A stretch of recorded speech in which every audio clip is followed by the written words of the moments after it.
Hello everyone, this is Professor Vincent Torre Bongolan. Pag-usapan natin kung paano nga ba tayo niloko at pinaikot ng New Sitaw Corporation. Kung paano nga ba nila itinago ang Ponzi scheme activities ng negosyo. Okay? So bilang isa sa mga naunang miyembro ng New Sitaw Corporation at sa iba pang mga naunang miyembro ng New Sitaw Corporation, paano ba kayo kinondisyon ng New Sitaw Corporation upang mapaniwala na ang kanilang negosyo ay isang e-commerce business? Paano kayo pinaniwala? Kasi based on my experience, pinaniwala ako ng New Sitaw Corporation na sila ay e-commerce business. Sa paanong paraan? Sinabi nila, hindi ka kikita at hindi madadagdagan ang pera mo kung hindi mo ipaprocess ang orders na natatanggap ng store na ginawa mo. Yung pera na ipinasok mo sa iyong wallet balance ay mananatili lamang sa inyong wallet balance. Hindi madadagdagan, hindi rin mababawasan. Madadagdagan lamang ito kung ipaprocess mo ang mga orders na natatanggap ng iyong store. Ilang buwan pakikitaan kanila ng ganyang kita. Paniniwalain kanila na manggagaling sa sarili mong effort, sa sarili mong pondo ang kikitain mo. Kung magpa-process ka ng produkto, maaari kang kumita mula dito. Kung ang ipaprocess mo ay ang produkto na mayroong 7% profit, mayroong 8% profit, mayroong 10% or 12% profit. Nung umpisa ay wala pong markup na sinasabi at ibinibigay. Noong nag-uumpisa po tayo, ang kinikita natin sa mga produkto na pinoprocess natin ay 7%. 7% regardless of what amount of products yung pinoprocess natin. And then after few months, they came up with a new strategy to encourage the members or the sellers to add more funds, to increase their investments. And how they do that? They classify the prices of the products. And based on the classification of prices of products, they provide markup for each of the amount. Okay? So for example, if the products na ibinibenta mo ay nasa less than 300 pesos, ibig sabihin gagastos ka ng pera mo na kung saan ang halaga ay nasa 300 pesos and below, you will be given 7%. If you have 301 to 2,000 pesos worth of products that you process, your markup, your commission will increase to 8%. If you have 2,001 to 5,000, you have the 10%.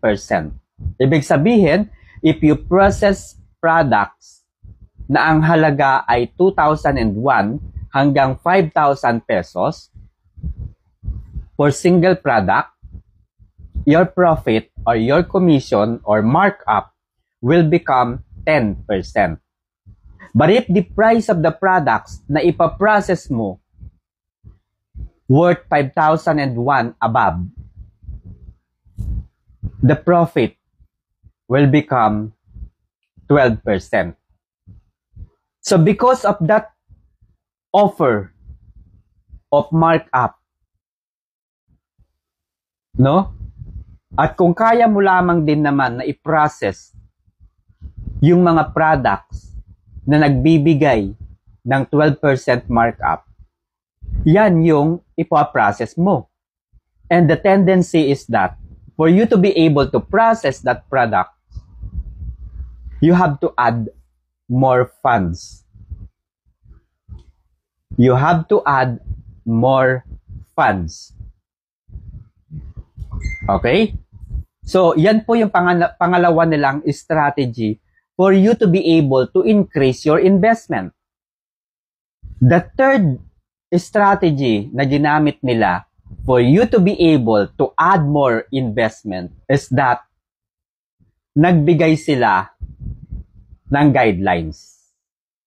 Ano po yung guidelines na yon? You have to process at least 55% of orders every 15th and every end of the month. Ibig sabihin, kung mayroon kang natanggap ng mga orders sa loob ng 15 days, dapat 55% of the orders ay i-process mo.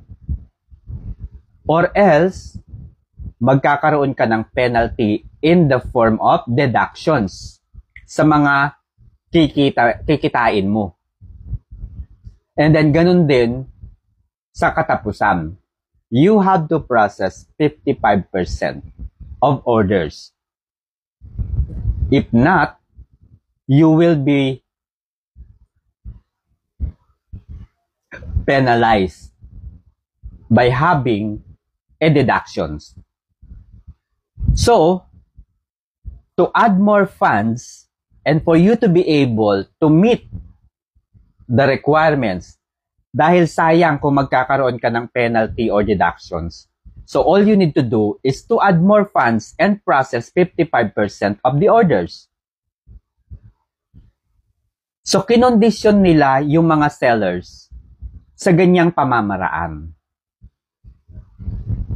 And then when you are already hooked into this scheme, they introduce a new or additional way of earning money. That is in the form of offering 3% commission when you invite a member to become your affiliate.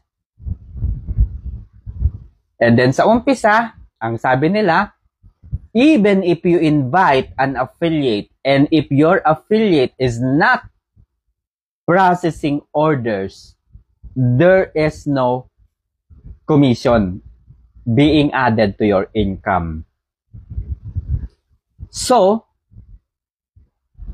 ang gagawin nila, kung paano nila tinuruan yung mga naunang sellers, ganun din yung information na ipi-feed nila doon sa mga susunod na mga miyembro.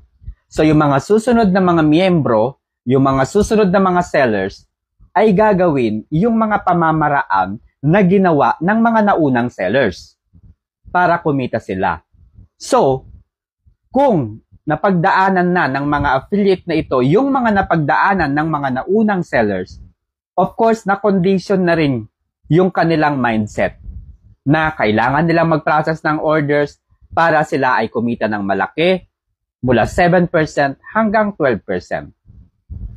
When your affiliate is already hooked again, so magpa-process yung affiliate mo. Magdadagdag ng mga pondo, magi-invest ng magi-invest. The more investment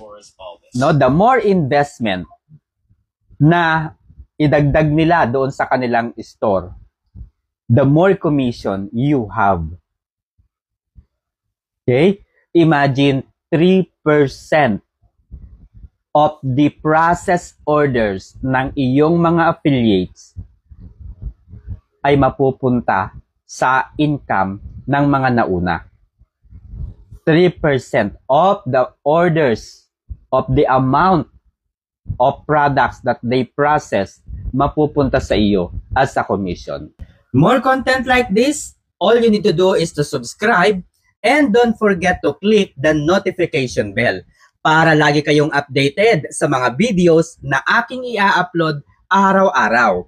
Huwag din ninyong kalilimutang ibahagi ang video na ito para mas marami pa ang matuto at makinabang. Keep hustling.